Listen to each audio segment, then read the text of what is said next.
when ARM was first created or tested, they forgot to plug in the power supply, and it worked without a power supply. Well, hello there. Hi everyone, my name is Amanze and welcome back to my channel.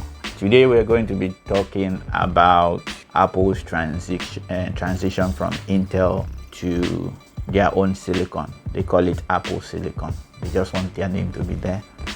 This is something that we've seen coming for years, and Gary explained, even mentioned it, and almost every tech YouTuber or tech site has been speculating this for a very long time, mainly because of, I would say, after the iPad 3 or iPad 2. Which one do we have now? I think we have 4 now. iPad Pro 4. So after the iPad Pro 2, then iPad Pro 3, we were seeing Apple's silicon perform as if it's a laptop, or in the Apple way, a desktop, because they demoed their Final Cut Pro or Procreate. What's this video app on? Please leave it in the comment. The video app for Apple, for the iPad. But I was seeing, rather we saw different YouTubers editing 4K videos on their iPad, and it was wow. I actually was surprised. I was like, okay, are they more or less doing some compression or doing some compiling before you hit render, just like how Final Cut Pro does? But even at that, the live preview, either way, the processing power was just very impressive. So for someone who has edited video before, you know how hard it is to edit a video, and the preview moves smoothly, and also when you actually render the whole thing, your computer starts crying as if the world wants to end. And if you don't have good cooling at the moment, the kind of heat that your computer will be generating, it's going to be crazy. I used to edit on my laptop before, my old Windows laptop, but now I don't even try. I edit on my desktop now and render there. But that's not the case. Apple is using an ARM processor, which when ARM was first created or tested, they forgot to plug in the power supply, and it worked without a power supply. So the whole idea of ARM was to create a silicon or a processing unit that can run with as little power as possible and will run in mobile devices. So this level of performance was crazy for me, and Apple did a marketing flex when they released the iPad Pro 3, that it was more powerful than 70% of Windows laptops, and it was also equivalent graphical performance as the Xbox. And that was a very risky or daring thing to claim, but there's no real way to measure it, because you are comparing two different systems. You more or less have to run benchmarking codes to check that, but you can't really test that. But nonetheless, they were claiming that, and everything they demoed was smooth. Their display ran at 120 Hertz. Not fully, but whenever it sees that there is rapid movement, it will upscale the speed of their display to 120 Hertz. Then all of a sudden we were like, what's stopping Apple from bringing this to the Mac? And in reality, we were like, nothing much. And this, was it Monday? They announced that they are switching to their own silicon. This is not the first time Apple has switched. They've switched before. I don't know when exactly. Was it 2001? I'm not an Apple historian, sorry about that. But nonetheless, they switched from PowerPC to x86. And that only, they created some binary converter to convert your code, or rather to translate your code almost in real time, I think. I think they called it Rosetta. And they are doing the same thing now. So developers that have their code running on the Mac, I won't say everybody will do it, but they've made ways for developers to do it. So they expect this transition to take like 2 years or so.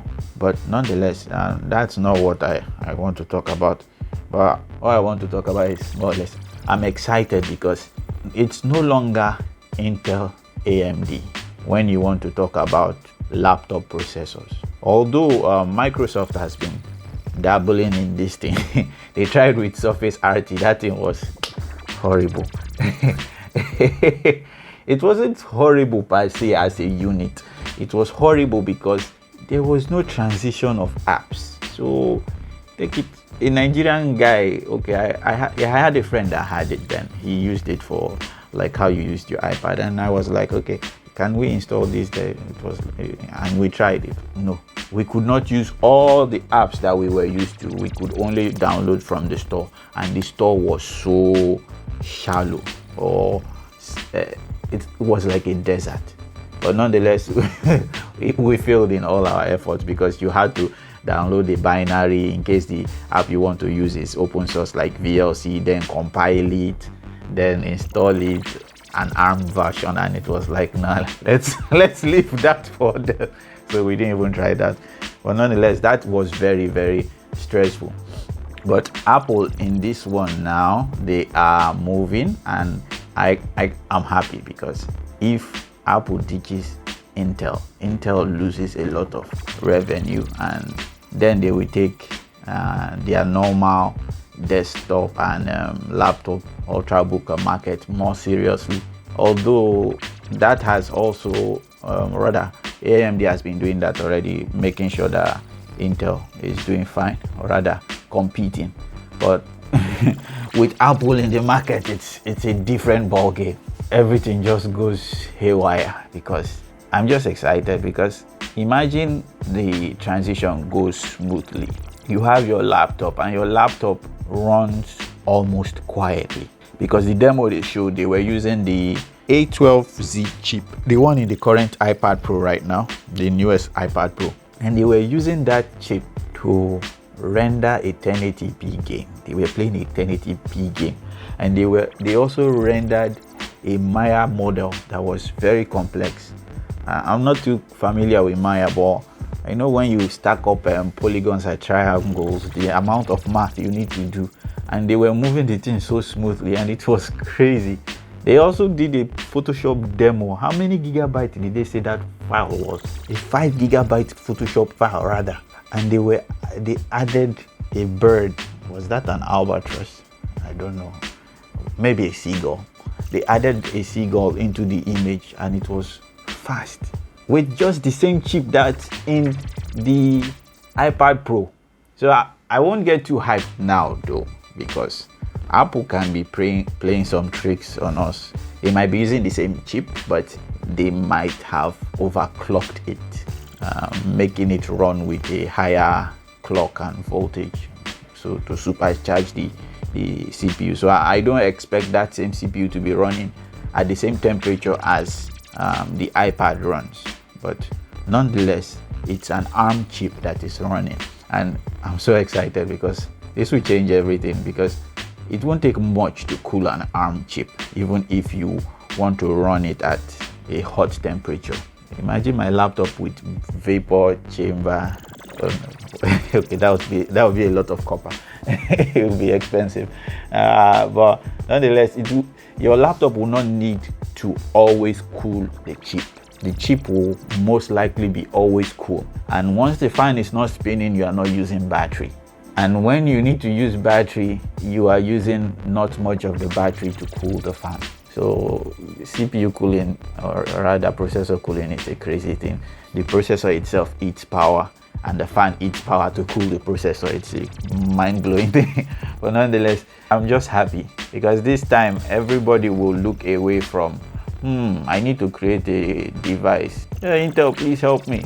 Hopefully research in ARM will reach a stage where maybe I wanted to say maybe x86 will become useless, but I don't see it becoming useless. It will not become useless. It will just be less favored because it will more or less move from the mainstream to an enthusiast market. So why am I saying this? Because people who need to crunch a lot of data might not have the luxury of getting the Apple x86 ARM chip that will do that their specific need, but they can go to the market, get some CPUs and GPUs, construct a data crunching server for themselves and get that moving, maybe for even cheaper.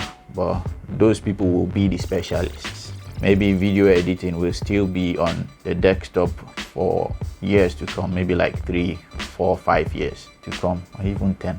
But nonetheless, ARM on the laptop is an exciting thing.